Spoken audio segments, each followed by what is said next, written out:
Magdalena Carmen Frida Kahlo y Calderón was born on July 6, 1907, in Coyoacán, Mexico. Her father was Guillermo Kahlo. He had immigrated to Mexico from Germany in 1891.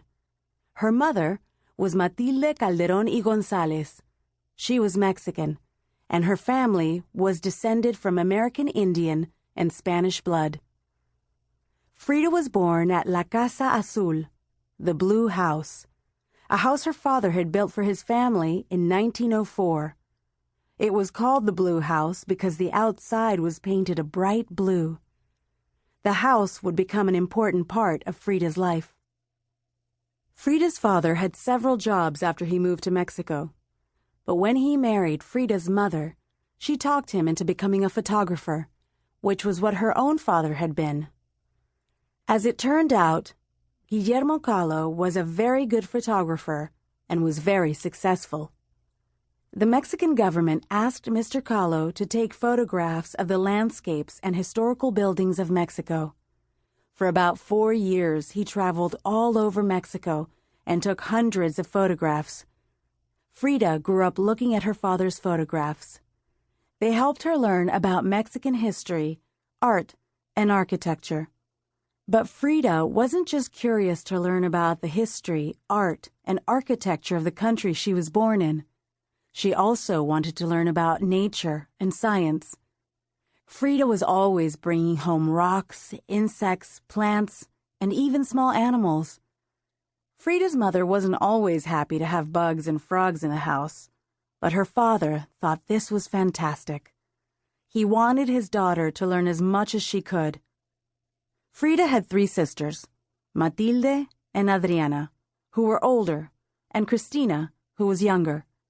But Frida was definitely her father's favorite. He thought Frida was the smartest and the most like him.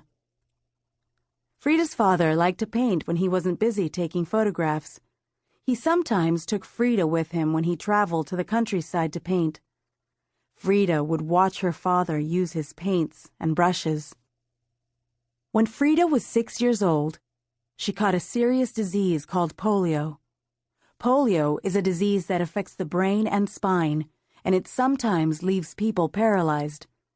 Frida survived polio, but it took a long time for her to get better. She had to stay in her room at the Blue House for almost 9 months. It was hard for someone as curious and energetic as Frida to be stuck in bed. But Frida made up an imaginary friend to keep her company when she was alone. Because of the polio, Frida's right leg became weak and thin. But her parents didn't want her to stop doing things because of her leg. She played soccer, wrestled, boxed, and was a champion swimmer. These were all things that girls didn't usually do in Mexico in the early 1900s. Even with all the exercise, Frida's leg did not grow stronger. The kids in her neighborhood and at school teased her about her leg. They called her pata de palo, which means peg leg. Frida would yell back at them. She was determined not to let the nickname or her weak leg stop her.